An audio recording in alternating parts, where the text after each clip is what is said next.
Okay, so I see there are 15 participants. So I'll be adding those in the waiting area. Thanks for those who have attended and followed the steps.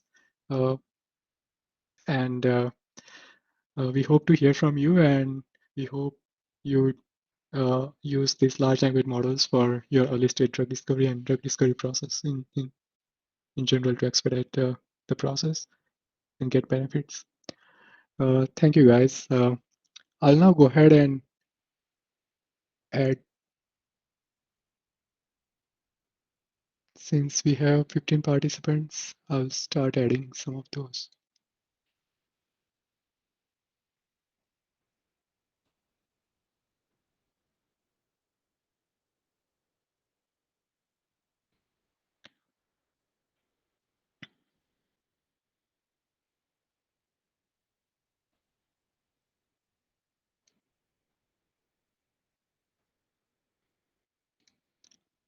Okay, so right now I see we have 23 participants, and some of them have joined recently. So folks who have joined recently, please, you can either rewatch the session or you can follow the instructions that are given in these 3 notebooks. First, you will need to launch a lab by going to the link that I provided at the top of the chat. And you'll see this interface. You have to start the lab. And once the lab is up and running, you will see a launch button. You have to click there and you will see this Jupyter Lab tab open, Jupyter Lab open in a new tab. And please follow the steps or instructions that are outlined in this presentation or in this 3 notebooks. And please feel free and reach out if you have any questions. We will keep a look keep looking at the chat, and if there are any questions, we will follow up.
Yeah, so guys, please, if you have joined recently, please follow the steps.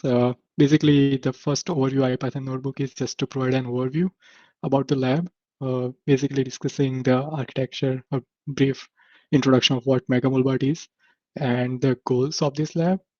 In the step 1 IPython notebook, you will go through the model training. Just to give you an overview and sort of a feeling about what it looks like to train a model of such a large scale. We are not doing complete model training, even though with a small example data set, we are not going all the way training a model. So I have some snippets here that would walk you through the process. And also in the step 2 inference with examples. So in this notebook, you will go through the examples for inferencing, using those inferencing capabilities for generative chemistry and for predictive modeling. So please follow the steps here and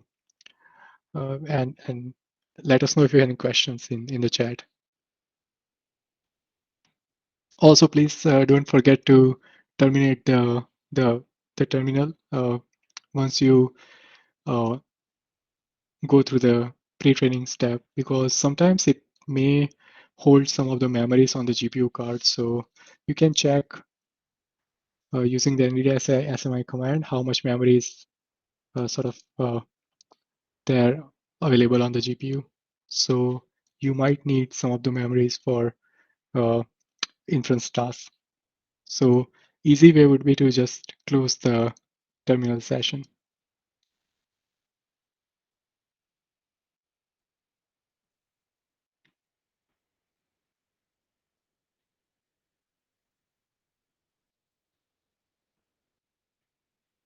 And thanks for your comments and questions.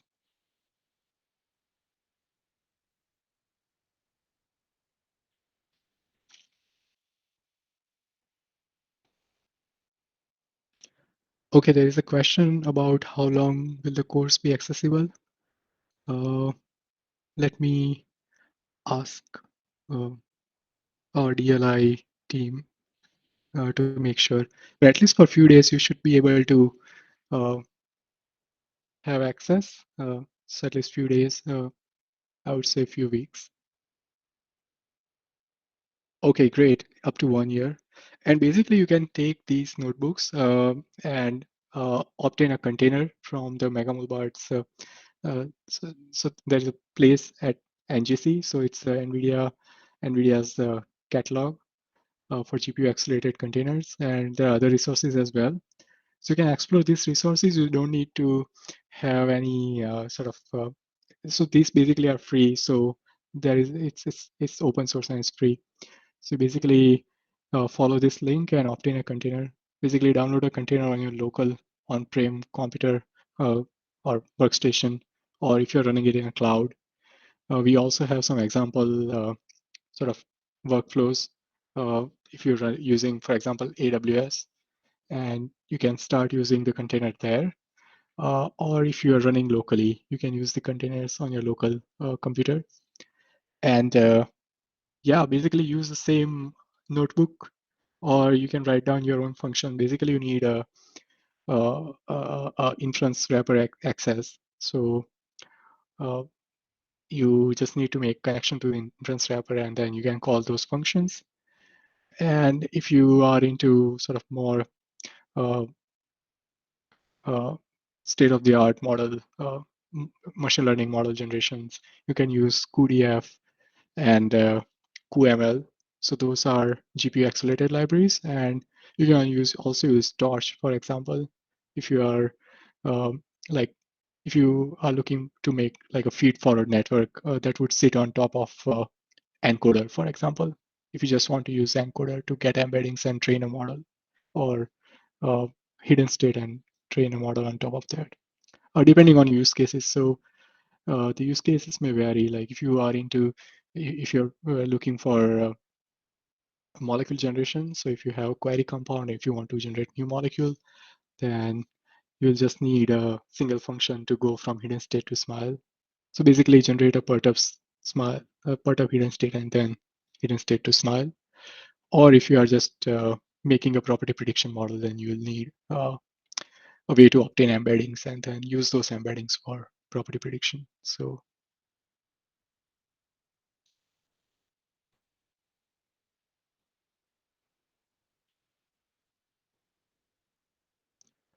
okay, so there is a question. Uh, if I want to work on my PC, which specifications will be needed? So you will need at least a GPU card so that you can uh, get the container up and running.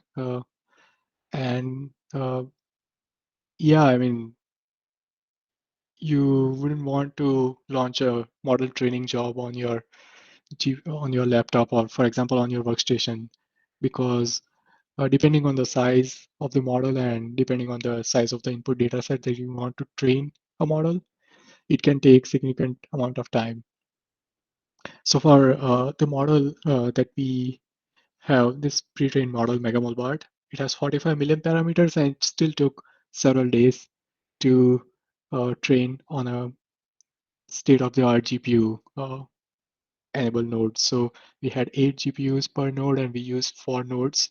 So total 32 GPUs and A100 GPUs, and then still it took about 3 days to train a model.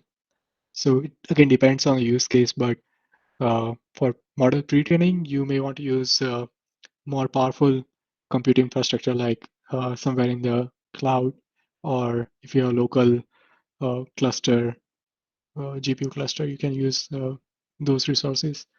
But for inferencing, you can use your laptop, for example, and you can just have this model up and running somewhere in locally or on your compute infrastructure, and just use the inferencing handles to uh, do those inference queries and train a model locally.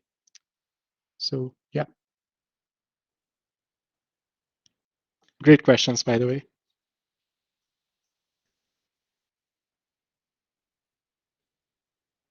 Any other questions? Since luckily we have still 20 minutes left.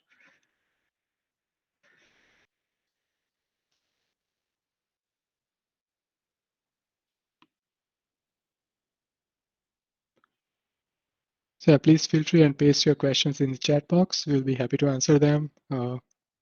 And yeah, I hope uh, you learn how to implement large language model capabilities into drug design process or early stage drug discovery process. And we'll be happy to see uh, these models get implemented in the pipeline.